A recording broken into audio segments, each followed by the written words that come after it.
cineclub Dioptre, com qualsevol cineclub, comença per una necessitat. O sigui, quan estàs o vius en una ciutat on no arriba un cert tipus de cinema que a tu et pot interessar, i quan no ets tu sol, sinó que ets un grup, al final acabes muntant un cineclub.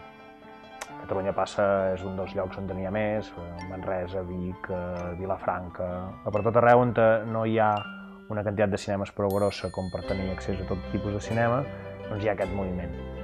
En concret, Diòptria és fruit també d'una tradició que a Figueres ja funcionava, amb el Cineclub Figueres, amb el Cineclub Globus i tot això, però Diòptria en si comença el 96. Comença el 96 i, bueno, fins ara hem tingut canvis de seus.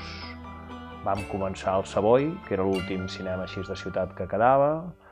El Savoy va anar deteriorant-se fins que físicament no s'hi va poder estar i llavors vam passar al CAT Cinemes. Tot això a l'empara de l'Antoni Camproví, l'exhibidor d'aquí Figueres. I ara ens trobem que amb tot el canvi tecnològic de l'acabada del cel·luloide i de passar al digital, i amb l'avantatge d'haver pogut arreglar la CATE com a sala polivalent, podem fer un cinema de centre una altra vegada i 10 anys després de marxar tornem a venir i ara en principi el mes que ve tornem a la CATE. La programació és una mica difícil, en el sentit de que moltes vegades ara portem uns anys bastant dolents per tot aquest, diguéssim, aquest canvi tecnològic que estem vivint, on ens veiem molt condicionats per si una pel·lícula es fa en un format o es fa en un altre.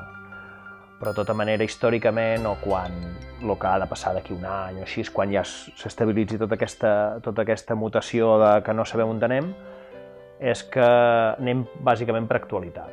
Fer arribar les pel·lícules que més o menys poden estar en cartellera però que ens semblen interessants, fer-les arribar aquí a Figueres. Hem col·laborat també amb el Centre Excursionista, amb el que és la seva mostra de cinema de muntanya. Històricament hem col·laborat amb Joventuts Musicals, hem col·laborat amb l'IA Eden, hem col·laborat amb el Jazz. A part d'això, quan hi ha hagut activitats que han sigut estrictament de cinema, com mostres, com el festival Festicurs que va haver-hi històricament aquí, o com la mostra de cinema àrab, així, sempre ens hem involucrat, tant a nivell d'ajuda com a nivell fins i tot de col·laboració o coorganització.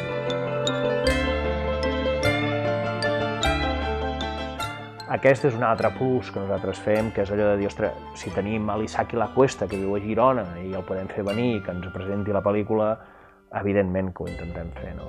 Perquè el contacte amb l'autor sempre és un afegit més.